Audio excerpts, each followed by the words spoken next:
En los primeros días de la Segunda Guerra Mundial, uno de los comandantes de más éxito de los U-Boats de Hitler, Otto Kretschmer, hunde docenas de embarcaciones aliadas. Torpedo 1, fuego. ¡Fuego! Primero solo, y luego como parte de los letales Wolfpacks. Hasta que un fatídico error... Inmersión, vamos, inmersión. Lo amenaza todo.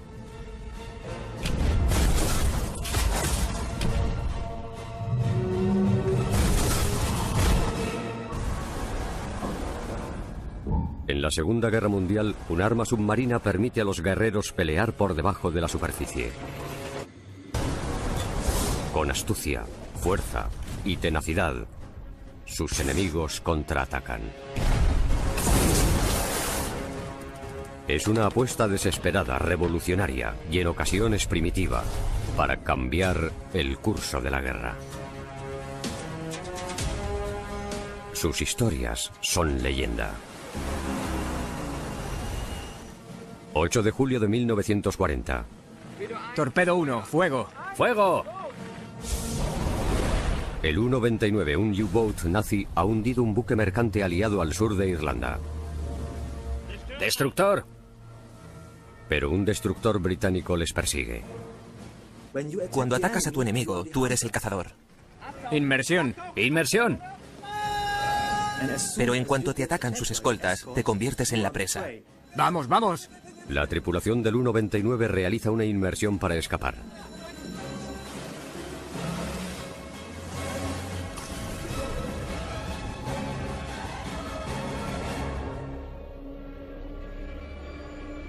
El comandante del U-Boat, Otto Kretschmer, lleva sirviendo a Hitler bajo el agua desde el principio de la Segunda Guerra Mundial. Acaba de hundir su 12º barco en 10 meses y se ha ganado la reputación de ser el mejor lanzador de torpedos de la Marina alemana. Demuestra ser despiadadamente eficaz. Su lema es: un torpedo, un barco. Otto Kretschmer no era un comandante submarino convencional. Era parte de un grupo elitista que causó gran parte de los daños. No solo estaba muy cualificado y le gustaba lo que hacía, también era frío como el acero.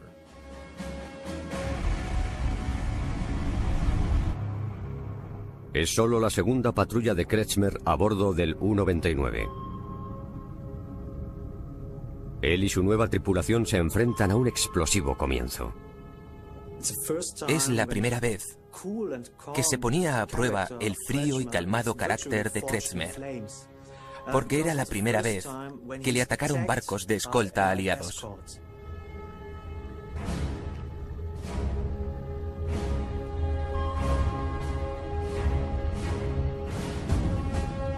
El buque de guerra que persigue a Kretschmer es una de las nuevas corbetas clase Flower.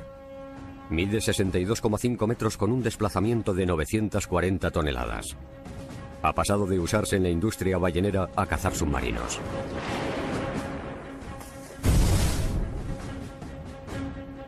Cuando empezó la guerra, el ataque que los alemanes lanzaron contra el comercio británico fue inesperado. Y los británicos no estaban preparados ni material ni psicológicamente. Tuvieron que adaptar sus embarcaciones marítimas para lidiar con una guerra para la que no estaban preparados. Son las 8 de la mañana.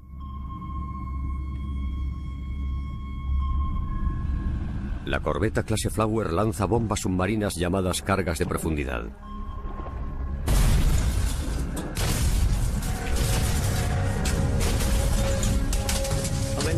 Cuando las cargas de profundidad explotaron una detrás de otra, los alemanes comprobaron si se había roto algo en el submarino. ¿Estaría intacto el casco? No solo lanzaron una, 2 o 3 cargas. Les atacaron durante horas y horas. El U-29 era un U-Boat tipo 7. Entró en servicio por primera vez en 1936. Medía 66,5 metros de largo y 6 metros de ancho. Los tipo 7 normalmente podrían transportar 14 torpedos y a una tripulación de 45 hombres. Fue el tipo de submarino que más fabricaron los alemanes. Los U-Boats tipo 7 no eran grandes submarinos. Se diseñaron a partir del UV Submarine, uno de los más pequeños de la Primera Guerra Mundial, pero tenía una capacidad marítima considerable. Se construyeron más de 700 gracias a su diseño relativamente sencillo y económico. El hombre que pone en marcha los U-Boats es Karl Dönitz, el cerebro de Hitler con respecto a los submarinos. Para entender a Karl Dönitz hay que saber que era un profesional consumado de los submarinos. Vivía, respiraba y pensaba en submarinos todo el tiempo. Dönitz lanza sus U-Boats en rutas marítimas clave con la idea de ahogar las islas británicas. Esa se convirtió en la principal estrategia de la flota naval alemana. Cortar sus vías de escape marítimas, luchar contra los convoyes y dejar que Gran Bretaña se muriera de hambre. Esta situación se convirtió en una partida de ajedrez en la que ambas partes competían en inteligencia. Tenían que pensar en los movimientos que realizarían sus oponentes. Dönitz usa su inteligencia naval y distribuye los pocos submarinos con los que cuenta para localizar embarcaciones aliadas.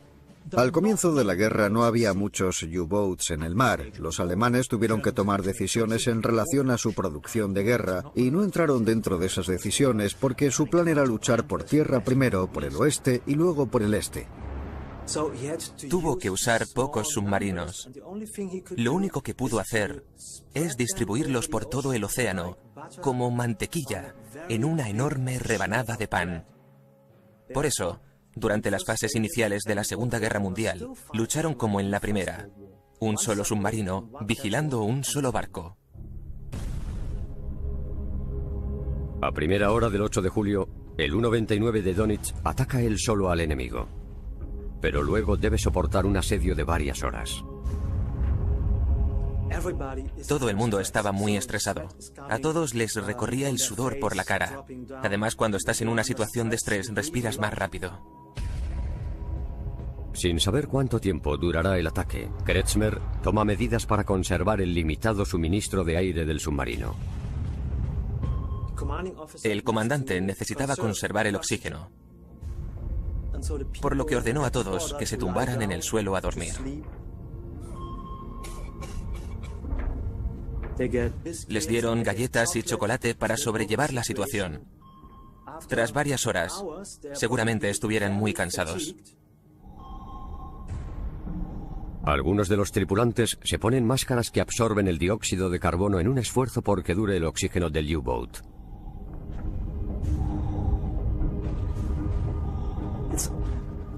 Es casi imposible imaginar lo que sintieron esas personas en ese momento. Tuvo que ser una situación horrible.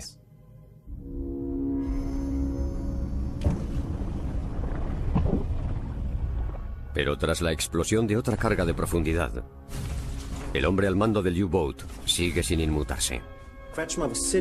Kretschmer estaba muy tranquilo, sentado leyendo una novela policíaca. Kassel, el hombre encargado de la hidroacústica, le miró y pensó: ¡qué gran hombre!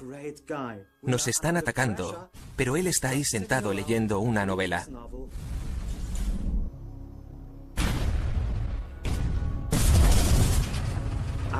Tras unos minutos, Kassel le miró de nuevo y se dio cuenta de que el libro estaba al revés, por lo que no estaba leyendo. De hecho, en todo ese tiempo no movió ni una sola página. Kretschmer era un líder militar brillante. Si él podía sentarse tranquilamente a leer, tú también podías estar tranquilo.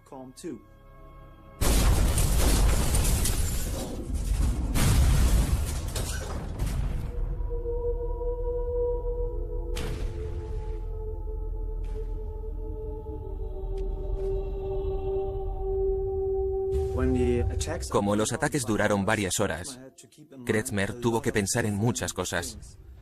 La primera era mantener el submarino a una profundidad en la que la presión del agua no lo destruyera. Y para eso necesitaba propulsión. Y para generar propulsión, tenía que usar la energía de las baterías. Una vez sumergido, 124 baterías impulsaban las hélices y todos los sistemas del U-29. Pero estas baterías solo podían recargarse en la superficie. 12 horas después de comenzar el ataque submarino, Kretschmer y su tripulación continúan sumergidos.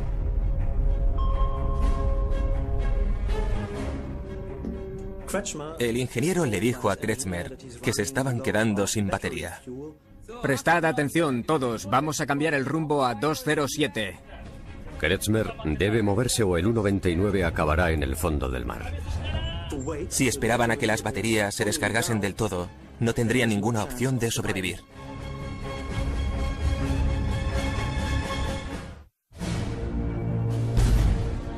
Durante las 12 horas que lleva sufriendo un ataque con cargas de profundidad, el U-99 se mueve lo suficientemente rápido como para mantener una profundidad constante para no perder potencia. Para hacer que el submarino siguiera moviéndose, necesitaba propulsión. Y para ello tenía que utilizar las baterías de una forma muy eficaz para que duraran lo máximo posible y lograr que el barco se propulsara o realizara otras operaciones. Tenemos que sumergirnos más, no olvidéis el cambio de rumbo a 207. ¡Hay que sumergirse más! Y cuando las baterías se acaban, Kretschmer arriesga lo último que les queda en un cambio de rumbo. Es una apuesta desesperada por escapar. Kretschmer y su tripulación inventaron escapar moviéndose en zigzag y cambiando la profundidad. Más de 14 horas después de que comenzara el ataque, el sonido de las hélices enemigas se apaga. Ahí se dieron cuenta de que los barcos de escolta se estaban yendo.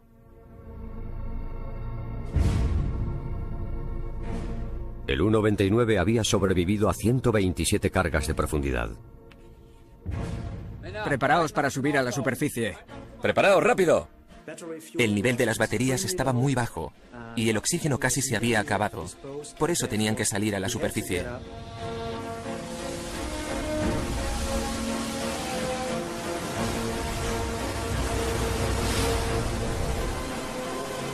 Cuando emergen, los barcos de escolta ya han desaparecido de la vista.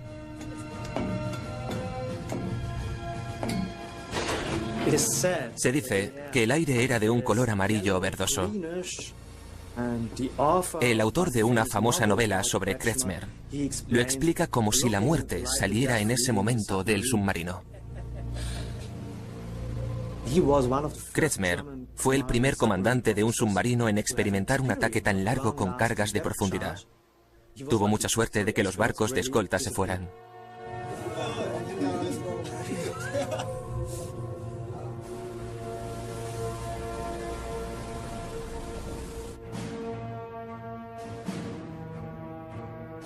Al este, el hombre a cargo de los U-Boats de Alemania consigue una victoria crítica. Las tropas de Hitler han invadido Francia. Dönitz puede usar sus puertos en el Atlántico para lanzar sus submarinos. Tras la caída de Francia en 1940, los alemanes de repente poseían nuevas bases perfectas para lanzar ataques a los convoyes británicos en el Océano Atlántico. Antes de ese momento, tenían que enviar sus embarcaciones desde sus bases en Alemania. Y eso implicaba gastar mucho combustible para llegar y recorrer esas áreas operativas. Una vez ya en Francia, sus barcos tuvieron bastante más tiempo para cazar y luchar contra convoyes aliados.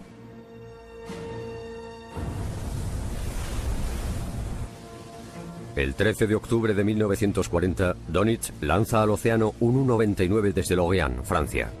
Inteligencia se ha enterado de que 34 barcos enemigos transportan madera, acero y otros materiales de guerra en un convoy de Canadá a Gran Bretaña. Un convoy es un conjunto de embarcaciones que navegan juntas escoltadas por varios buques de guerra. Quizá penséis que tener muchos barcos juntos es jugárselo todo a una carta, pero como el mar es tan grande, aunque concentres una gran cantidad de embarcaciones, es muy difícil que el enemigo pueda encontrarlos, y cuando los encuentran se topa con que vienen acompañados por buques de guerra, por lo que es muy difícil atacarlos. Kretschmer y su tripulación se apresuran al noroeste en busca del convoy SC-7.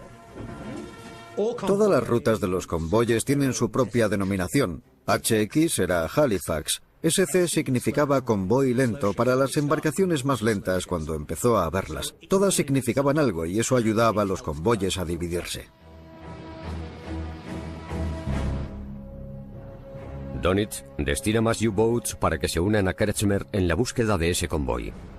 Es una de las primeras movilizaciones de un Wolfpack, una táctica que los submarinos de Hitler harían famosa. La esencia de la Rudeltaktik, la táctica de las manadas de lobos, era juntar varios submarinos para luchar contra un convoy. El control del Wolfpack se lleva a cabo desde tierra, desde el cuartel general de Dönitz. Usaba una pizarra enorme con imanes y submarinos. Hay que pensarlo como si fuera una enorme red de submarinos a una distancia lo suficientemente grande como para no tapar visibilidad los unos a los otros, desplegados de forma perpendicular a la línea de avance que creían que tendría el convoy. La idea era simplemente usarlos como una especie de trampa de la que sus enemigos no pudieran salir.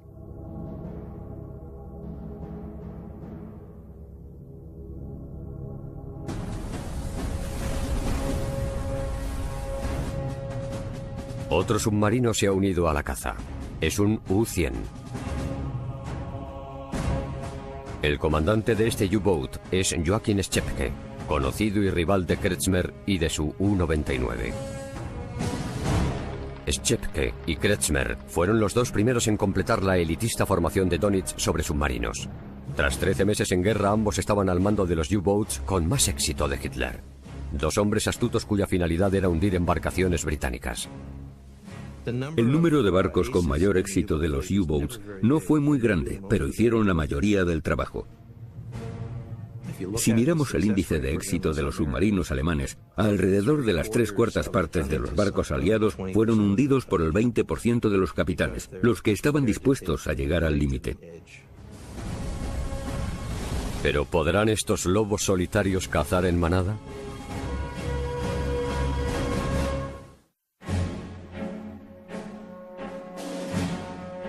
En el otoño de 1940 comienza una nueva era para la guerra submarina. El almirante Karl Dönitz cuenta con dos de sus mejores hombres, Schepke y Kretschmer, para poner en práctica su nueva táctica, el Wolfpack. Alemania solo tiene 27 submarinos operativos. Casi un tercio de la flota activa de Dönitz está en peligro. Su objetivo estratégico era que cada U-Boat hundiera un barco al día. Era una estrategia muy lógica, posiblemente la única que tenían, pero eso implicaba hundir barcos enemigos. Tenían que destrozar su capacidad de carga.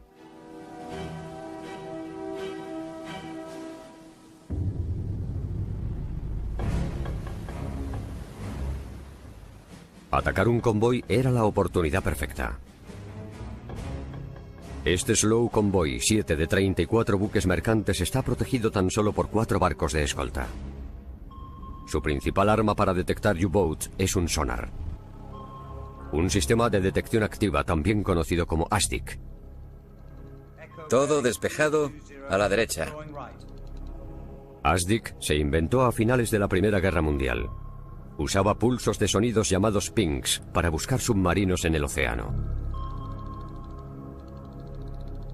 La mayor innovación en otoño de 1918 fue la introducción de un sistema activo de localización acústica desarrollado primero por los franceses y que después compartieron con los británicos. Lo que crearon es lo que vemos en esas películas de Hollywood en las que aparece un sonido, golpea algo y después desaparece. Con eso se mide la distancia y consigues hacerte una idea de lo lejos que está un objeto. Fue la base de las tácticas antisubmarinas actuales de la Marina Real Británica. Un submarino sumergido era muy vulnerable, pero su mayor ventaja es que no se puede ver desde la superficie. Y cuando un submarino es tan difícil de ver de noche desde la superficie, se convierte en un enemigo muy peligroso.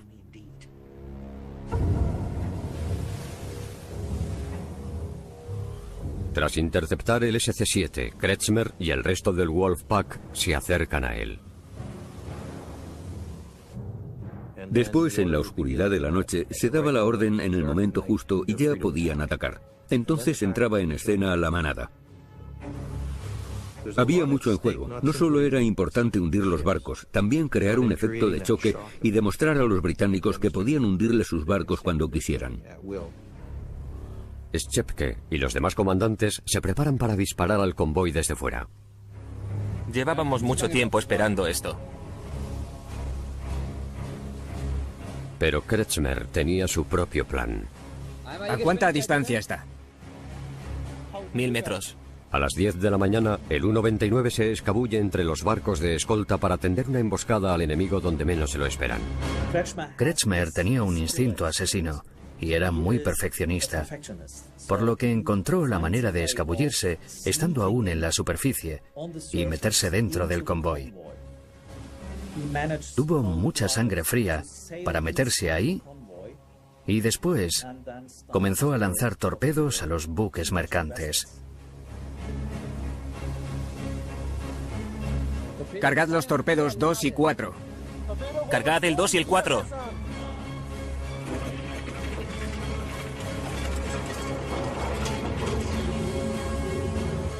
Torpedo, fuego. ¡Fuego!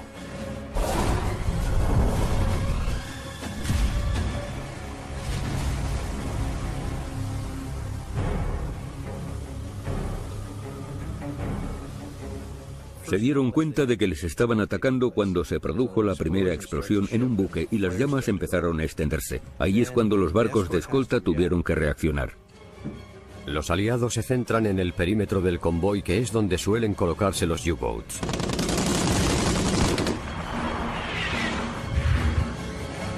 Otros miembros del Wolfpack se ven obligados a sumergirse.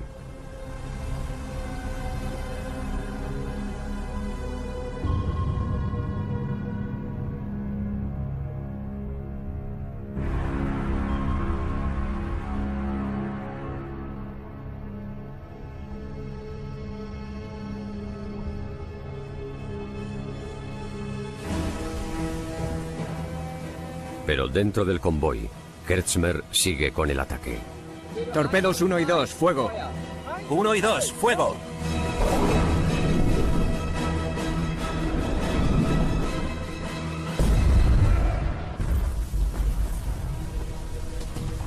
Se convirtió en una pesadilla pirotécnica. No hacían más que hundir barcos. Tuvo que ser escalofriante para los hombres que estaban en el convoy. Nadie pensó que alguien pudiera meterse dentro del convoy en la oscuridad de la noche y sembrar la muerte y la destrucción por todos lados y a tanta velocidad.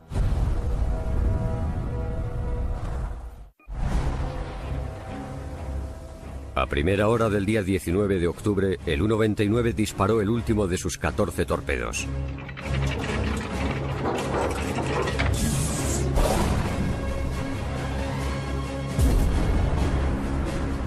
El convoy perdió 20 barcos mientras avanzaba. 80.000 toneladas de mercancía destinadas a la guerra acaban en el fondo del mar. Schepke afirma haber hundido 3 barcos, Kretschmer 7. Muchos más que cualquier otro comandante en una de las primeras ofensivas de los Wolfpacks alemanes. Fue una forma totalmente innovadora de usar los submarinos y los británicos no estaban preparados para algo así. Una vez que el Wolfpack avistaba un convoy, se desataba el caos para los aliados. Me voy para adentro.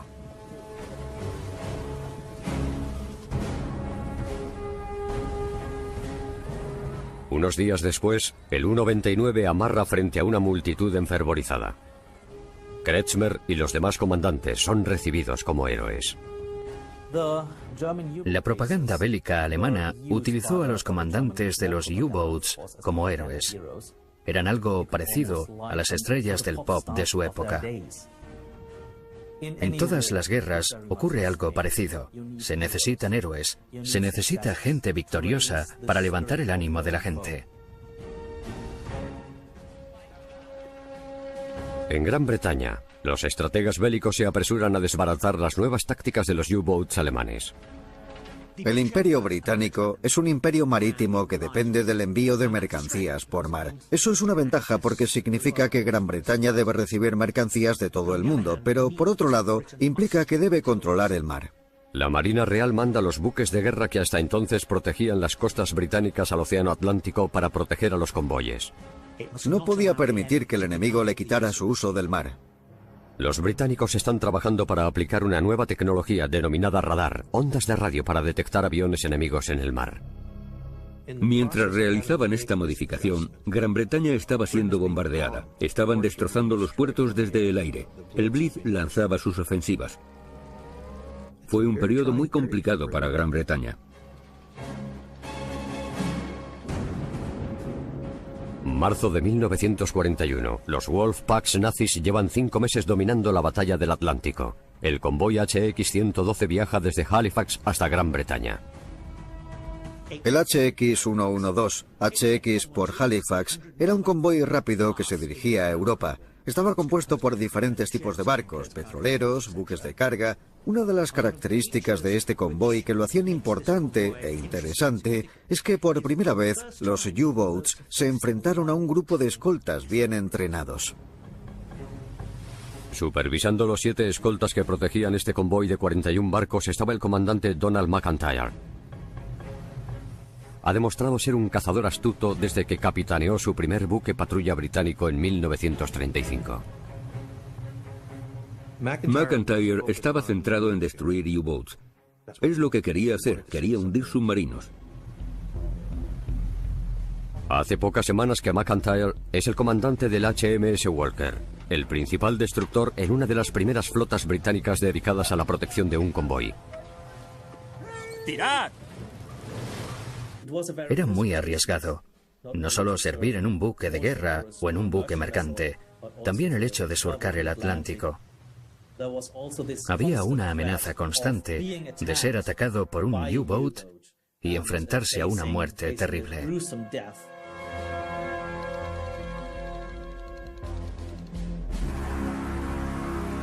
A 240 kilómetros al sur de Irlanda, McIntyre se enfrenta al primer ataque contra el convoy HX-112. Un U-Boat destroza uno de los preciados petroleros del convoy. Un combustible esencial para los británicos se quema en el océano.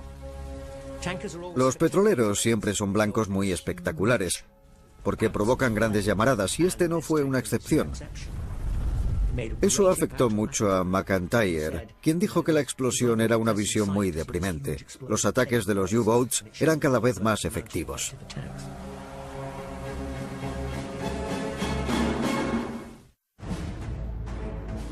Antes de sumergirse, Lemp envía las coordenadas del convoy HX-112 a la sede central de los U-Boats. Donitz ordena a Schepke y a Kretschmer que intervengan. Todas las personalidades importantes se enfrentaron en esta batalla marítima.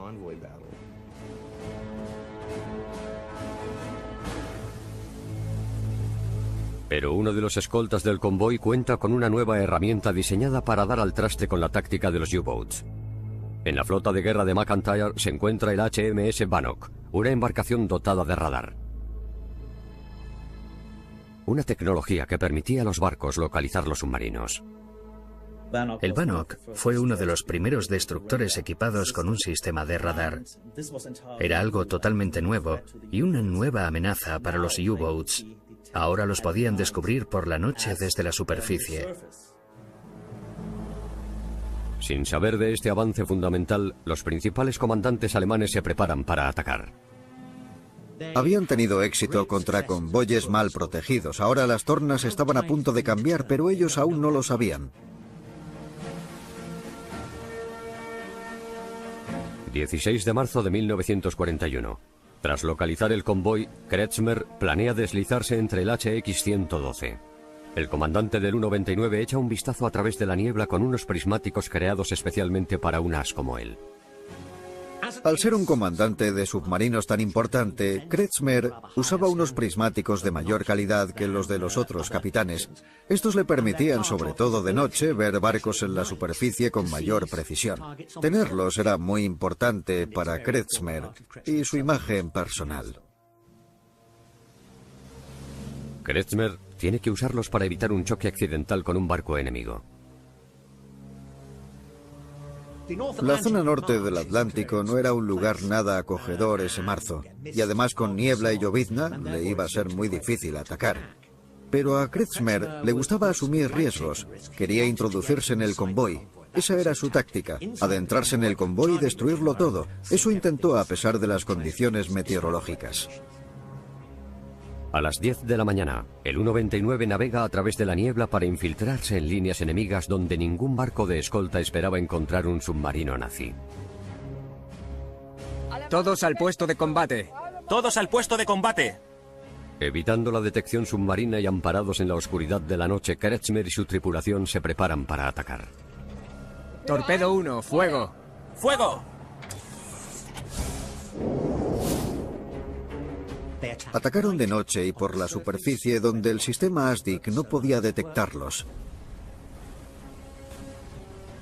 Así provocaron el caos, generaron una gran sorpresa y varias embarcaciones volaron por los aires en una rápida sucesión.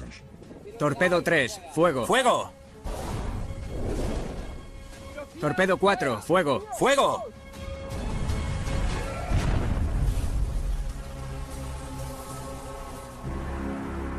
A bordo del principal barco de escolta británico, McIntyre analiza el perímetro del U-Boat que está devastando sus barcos. Si el escolta ve el submarino, podría atacar a toda la manada. Podría expulsarlo y quizá lograr sufrir pocas bajas durante la noche. Pero a la 1 de la tarde detectan otro submarino. McIntyre ve a Schepke en su posición habitual fuera del convoy. El destructor británico se acerca a su objetivo a 63 kilómetros por hora. Podemos hacerlo. No podrán atacarnos desde tan atrás. Es casi el doble de velocidad de la que puede alcanzar el U-100. ¡Alarma! ¡Alarma! ¡Todos a sus puestos! ¡Vamos, vamos, vamos! ¡Moveos! ¡Moveos!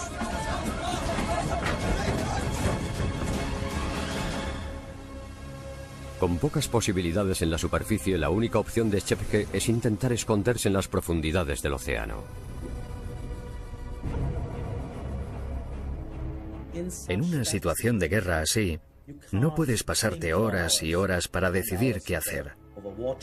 Por eso, enseguida tomó la decisión de sumergirse para evitar el ataque del destructor.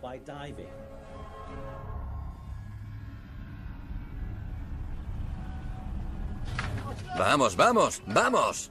McIntyre llama al HMS Bannock para que se sume a un ataque con cargas de profundidad. ¡Vamos, chicos! ¡Fuera! Las cargas de profundidad provocaban grandes explosiones.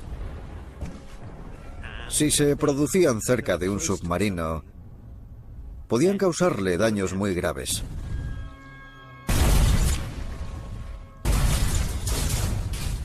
Que se cayera todo lo que había en las paredes, que entrara agua, que los controles y las bombillas estallasen. Eso podía provocar todo tipo de daños. ¡Una fuga! ¡Tenemos una fuga!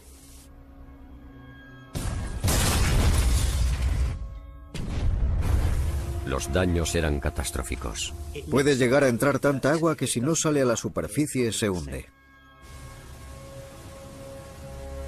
En el HMS Walker, el barco de McIntyre, el operador del sonar se esfuerza por localizar al U-100 ya que el sistema ASDIC se ha visto alterado por las explosiones en el océano.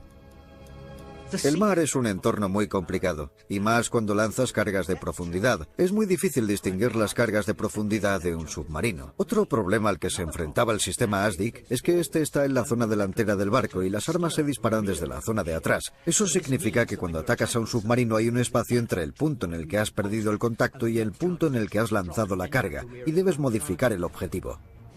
Muy cerca, el HMS Bannock usa el radar de primera generación para buscar el U-100 en caso de que suba a la superficie. Esta nueva tecnología podría localizar el objetivo, pero su aplicación es limitada.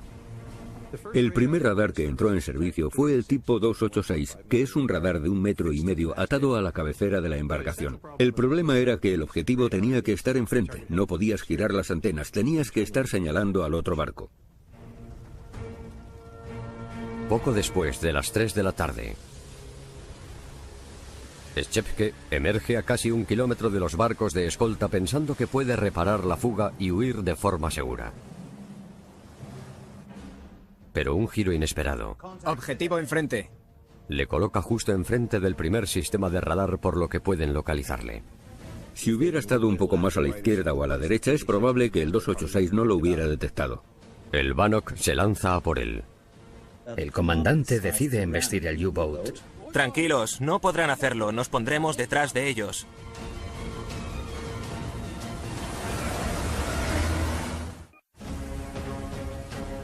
Tras localizar un U-Boat en la superficie con su recién instalado sistema de radar, el barco británico Bannock recurre a una táctica estándar de la Primera Guerra Mundial: intentar embestir al dañado submarino.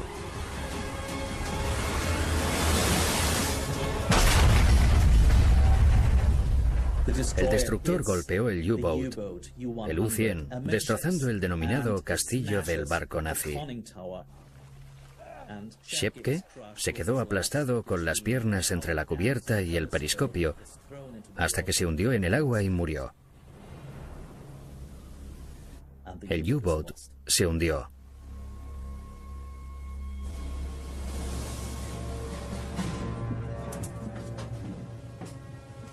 A bordo del U-99, Kretschmer no sabe el destino de su compañero. Sin más torpedos, la tripulación del U-99 sale del convoy para volver a casa. Era el típico ataque de Kretschmer. Ya había hundido 5 barcos, por lo que todo parecía ir bien. Pero los escoltas, con una buena formación, habían entrado en juego e intentaron llevar a cabo una búsqueda sistemática del U-99. Mientras el U-99 se retira, el vigilante de Kretschmer ve el destructor de McIntyre. ¡Destructor! ¡Alarma! ¡Alarma! En un ataque de pánico, el tripulante cree que les han descubierto. ¡Hay que sumergirse! ¡Rápido! ¡Todo el mundo a la parte delantera! Tras la alerta del vigilante, el submarino se sumerge. Cuando vio el destructor tan cerca, pensó que le habrían visto desde esa embarcación, por lo que tomó la rápida decisión de evitar un ataque sumergiendo al submarino. Los vigilantes de McIntyre no sabían que el U-99 estaba allí. Pero cuando el submarino se sumergió, apareció de repente en el sonar del destructor. Lo estaban escuchando todo el tiempo. Era una persecución letal parecida al juego del ratón y el gato. El submarino emitía una señal que indicaba que se estaba alejando, hasta que la baliza del sonar cambió de posición y pudieron localizar la ubicación exacta del submarino. Nuevo contacto. Distancia, 360 metros. Cuando lo has localizado con ASDIC, ya puedes atacarlo con cargas de profundidad. La tripulación de McIntyre lanza sus bombas submarinas. ¡Vamos, vamos! Es una apuesta arriesgada para hundir el submarino.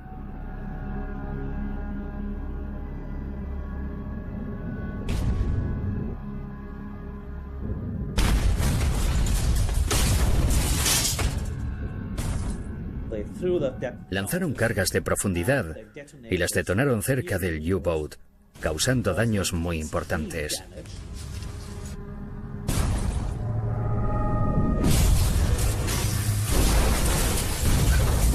¿Está todo bien? ¿Todos bien? Sí.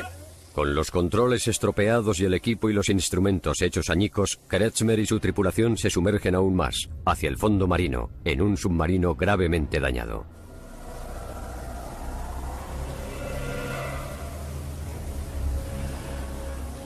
Tenían dos opciones: soltar lastre y salir huyendo de allí, o sumergirse hasta el fondo del océano. Abrid la válvula. La tripulación intenta drenar el agua usando aire para elevar la posición del U-Boat. La única forma de escapar era volviendo a la superficie, así que Kretschmer tomó esa decisión para salvar la vida de su tripulación. Pero la válvula de aire está atascada. Caían en picado, llegaron a estar a mucha profundidad. Parecía que se iban a estrellar. ¡Vamos! ¡Tirad! 205. La tripulación monitoriza el descenso. 210. Con horror, ven cómo se hunden a más y más profundidad. Tenéis que hacerlo más rápido. ¡Vamos, vamos! Cuando ya todo parecía perdido, 190. logran abrir la válvula. 180. El U-Boat comienza a subir. 170. En la superficie, un decidido McIntyre espera al submarino.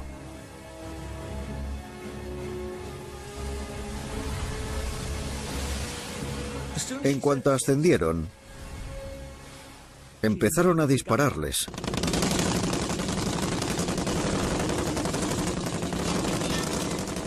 Provocaron bastantes daños, por lo que parecía que había llegado la hora de abandonar ese U-99.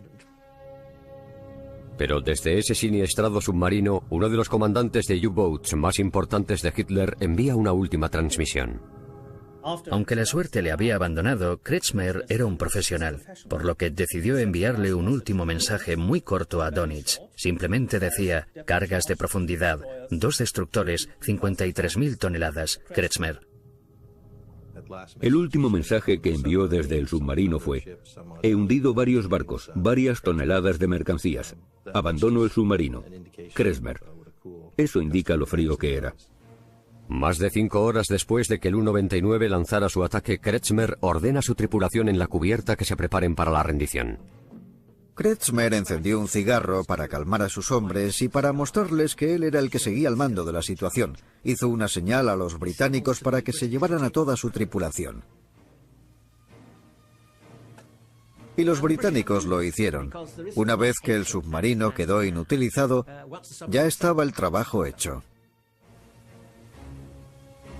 Kretschmer es el último en subir a bordo del destructor británico. McIntyre se queda con sus preciados prismáticos como trofeo. Trataron muy bien a Kretschmer a bordo del HMS Walker. Jugaba al bridge, bebía whisky. Estaban muy contentos por haber capturado a alguien tan importante.